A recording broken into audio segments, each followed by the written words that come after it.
उत्तर प्रदेश में पीसीएस अधिकारी ज्योति मौर्य और उनके पति आलोक मौर्य के बीच छिड़ा घमासान अब हत्या की साजिश रचने जैसे आरोप तक पहुंच गया। बरेली में तैनात ज्योति मौर्य पर उनके पति आलोक मौर्य ने हत्या की साजिश रचने का आरोप लगाया। कुछ रोज पहले ही आलोक ने पत्नी ज्योति मौर्य पर रिश्वत लेने का भी आरोप मढ़ा था। और अब पंचायती राज विभाग के कर्मचारी आलोक मौर्य ने पत्नी ज्योति मौर्य पर उनकी हत्या करवाने की साजिश रचने का आरोप लगाया। उनका यह भी आरोप है कि एसडीएम ज्योति मौर्य फोन करके उन्हें जांच रुकवाने की धमकी दे रही हैं। कि मेरी पत्नी सर मेरी जान लेना चाहती है, मुझे सिर्फ फोन करके कही है कि ये जांच सब रुकवा दो, नहीं तो तुम्हारी जान चली जाएगी। यही नहीं, आलोक मौर्य ने आरोप लगाया कि पत्नी ज्योति के इशारे पर उनके भाई सचिन मौर्य उनकी जान लेने की फिराक में है, जिसकी शिकायत उन्होंने यूपी के प्रयागराज के धूमनगंज थाने में दर्ज कराई। हालांकि पीसीएस अधिकारी ज्योति मौर्य ने इन आरोपों को गलत बता दिया। वहीं सूत्रों के हवाले से खबर है कि दिल्ली के नजदीक यूपी के गाजियाबाद में तैनात होमगार्ड कमांडेंट मनीष दुबे के खिलाफ चल रही जांच जल्द पूरी हो सकती है। पीसीएस अधिकारी ज्योति मौर्य के पति आलोक मौर्य का आरोप है कि मनीष दुबे की वजह से ही उनकी पत्नी ने उन्हें धोखा दिया। इसके बाद उन्होंने पत्नी ज्योति मौर्य पर मनीष दुबे के साथ मिलकर उनकी हत्या की साजिश रचने का आरोप लगाया, जिसकी शिकायत उन्होंने होमगार्ड मुख्यालय में दर्ज कराई थी। और अब सूत्रों के मुताबिक होमगार्ड कमांडेंट मनीष दुबे के खिलाफ चल रही जांच जल्द पूरी हो जाएगी।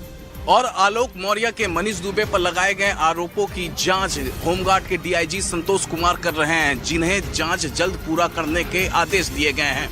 अपनी शिकायत में आलोक मौर्य ने आरोप लगाया था कि 2020 से उनकी पत्नी ज्योति मौर्य गाजियाबाद में तैनात होमगार्ड कमांडेंट मनीष दुबे के संपर्क में है और दोनों मिलकर उनकी हत्या करवाना चाहते हैं। सबूत के तौर पर उन्होंने ज्योति मौर्य की व्हाट्सएप चैट भी अधिकारियों को दी थी। बाद में आलोक ने मुख्यमंत्री योगी आदित्यनाथ से भी न्याय की गुहार लगाई।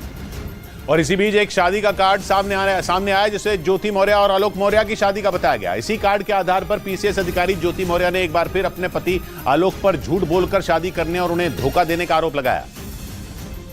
और उन्होंने ये भी आरोप लगाया कि आलोक के घर वालों ने उनके परिवार वालों को उनके बारे में झूठी जानकारी दी थी, क्योंकि शादी के वक्त आलोक एक मामूली सफाई कर्मचारी थे, जबकि उन्होंने खुद को ग्राम पंचायत अधिकारी बताया था। इसी बीच ज्योति मौर्य और आलोक मौर्य की शादी का एक कार्ड भी सामने आया, जिसमें आलोक मौर्य के नाम के नीचे ग्राम पंचायत अधिकारी लिखा नजर आया, जबकि दूसरी तरफ ज्योति मौर्य के नाम के नीचे अध्यापिका लिखा दिखाई दिया। इसी आधार पर ज्योति मौर्य ने एक बार फिर आलोक मौर्य को घेरा और उन पर झूठ बोलकर शादी करने का आरोप मढ़ दिया। हालांकि उनके आरोपों पर आलोक मौर्य की तरफ से कोई बयान नहीं दिया गया।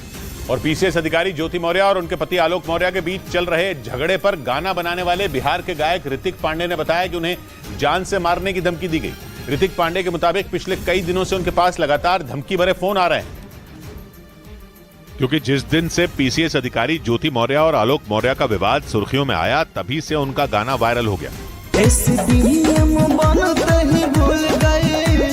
और अब बिहार के छपरा जिले के रहने वाले सिंगर ऋतिक पांडे का आरोप है कि उन्हें पिछले कई दिनों से धमकी भरे फोन आ रहे हैं। उनका यह भी आरोप है कि वो लोग उन्हें यूट्यूब से एसडीएम ज्योति मौर्य पर गाया गाना हटाने और ऐसा नहीं करने पर जान से मारने की धमकी दे रहे हैं। फोन आ रहा है और हमको धमकियां दी जा रही है कि गाने जो है यूट्यूब से जल्दी हटाइए, नहीं तो आपको हम गोली मरवा देंगे।